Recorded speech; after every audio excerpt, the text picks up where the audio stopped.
আজকে তোমাদের সাথে শেয়ার করব কচুরলতির একটা ইউনিক রেসিপি। তার জন্য প্রথমেই কচুরলতিগুলোকে এভাবে কেটে নিতে হবে।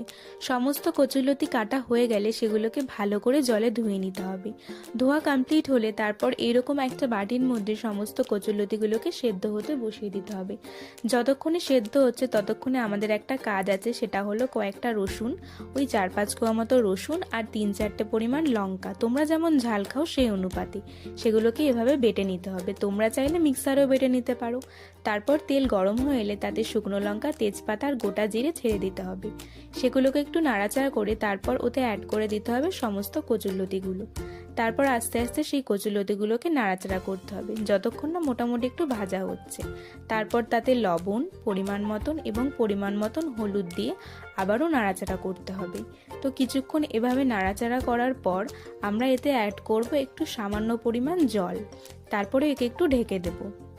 তো কিছুক্ষণ পর ঢাকনা খুলে সেটাকে আবারও নাড়াচাড়া করতে হবে। তো এভাবে নাড়াচাড়া করে কিছুক্ষণ তারপরে লাস্টে এতে অ্যাড করব সামান্য পরিমাণে একটু চিনি। তারপর হালকাভাবে একটু নাড়াচাড়া করে নিলেই রেডি আমাদের কচুরলতি।